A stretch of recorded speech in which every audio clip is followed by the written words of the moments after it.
হুগলি জেলার আরামবাগ পুর এলাকায় মঙ্গলবার থেকে শুরু হয়েছে এসআইআর বা ভোটার তালিকা সংশোধন কর্মসূচি। এর আওতায় 2002 সালের ভোটার তালিকায় যাদের নাম রয়েছে তাদের বাড়ি বাড়ি পৌঁছে দেওয়া হচ্ছে এনুমেরেশন ফর্ম। কাজটি করছেন বিএলও এবং বিএলও 2।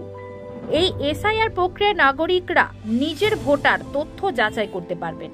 পুরো এলাকার প্রতিটি ওয়ার্ডে কর্মীরা নির্ধারিত সময়ে ভোটারদের সঙ্গে যোগাযোগ করছেন, যাতে সবাই তাদের তথ্য সঠিকভাবে নথিভুক্ত করতে পারেন।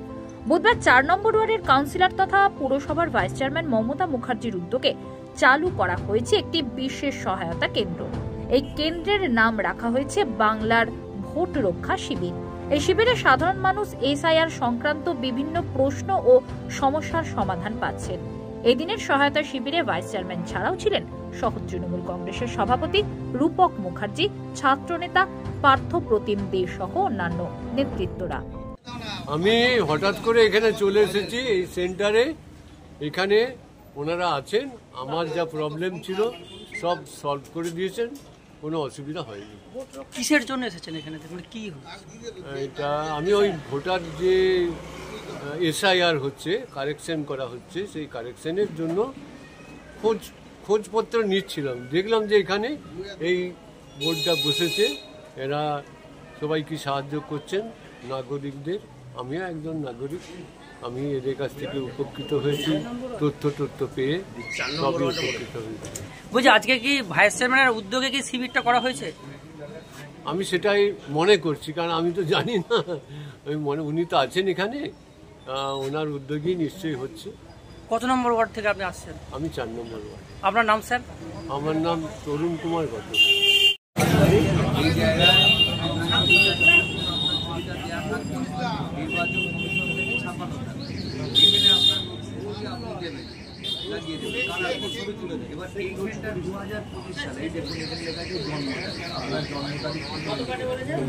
এখানে আধার নম্বর ওই ছিল, যদি আধার নম্বর আপনি দিতে চান এখানে অবশ্যই আধার নম্বরটা দিয়ে দিচ্ছেন। এখানে মোবাইল নম্বর না ছেলে তো নতুনের ক্ষেত্রে আবার এটা আমাকে ওনার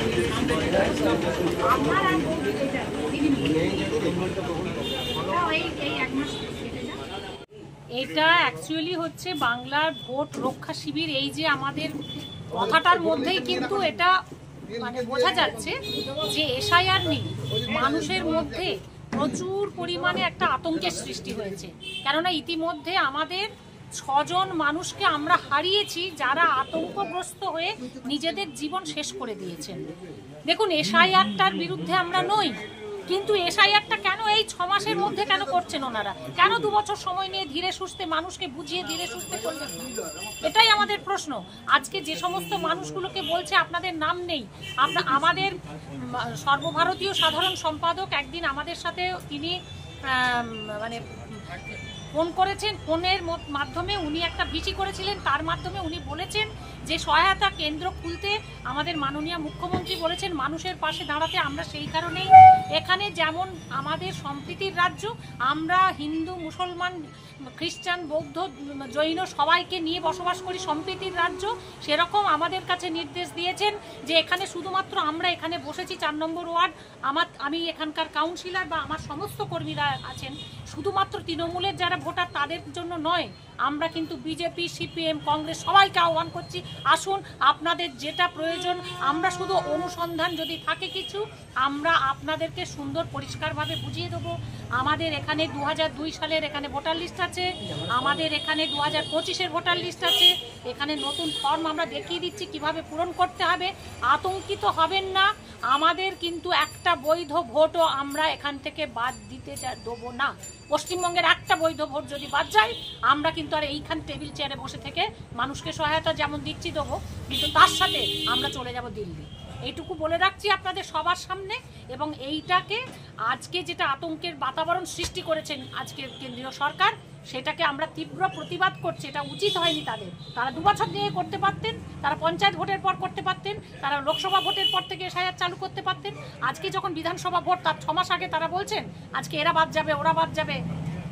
স্বরাষ্ট্রমন্ত্রী বলছেন মতুয়ারা ভোট দিতে পারবে না। মতুয়ারা মানুষ নন, তাদের এই অধিকার নেই, ভোটাধিকার। কেন এরকম করছেন? তিনি আতঙ্কগ্রস্ত করছেন মানুষকে, এটার আমরা তীব্র প্রতিবাদ করছি। আর আজকে আমরা এসেছি, আমাদের সমস্ত আছেন যারা, তারা প্রত্যেকে মিলে আমরা মানুষের সাহায্য করবার জন্য এখানে এসেছি। আপামর জনতা, সেখানে এই 4 নম্বর ওয়ার্ডের শুধু নয়, আমাদের প্রত্যেকটা ওয়ার্ড পিছু এগুলো হচ্ছে। আমার 2 নম্বর ওয়ার্ডের কাউন্সিলরও এক্ষুনি এসে যাবেন, উনিও এখানে আসছেন, ওনাদেরও অনেক আসছেন। আমরা যৌথভাবেই এটা উনি বলেছেন যে ওনার ওখানটাতে অনেক 6টা বুথ, তো ওনার ওখানে প্রতিদিনই বিএলওকে নিয়ে বেরোতে হচ্ছে। আজকেও বিএলওরা বেরিয়েছেন, আমাদের বিএলএ 2ও আছেন ওনার সাথে, এবং আমরাও ঘুরছি। কিন্তু তার সাথে এখানটাতে আমরা সহায়তা কেন্দ্র, ভোট রক্ষা শিবির হিসাবে দিদি যেটা বলেছেন, দিদির নির্দেশ মতো আমরা এখানে বসেছি 4 নম্বর ওয়ার্ডের এখানেতে। আমরা গার্লস স্কুলের সামনে, এখানে একেবারে দেখছেন রাস্তার ওপরে প্রচুর মানুষ আসছেন, আমরা তাদেরকে সাহায্য করছি। ফর্মটা নিয়ে ফিল আপ করলে আপনার কোনো টেনশন করবেন না। আমি করিনি, দিদিমণি আমরা সবাই আছি, আমরা বাড়িতে বিএলওকে বিএলএ 2 কে নিয়ে এসে কাজ সবাই যখন একই কথা বলছে, তার মানে আপনারা একদম মানে অবদান এর আমার বেশি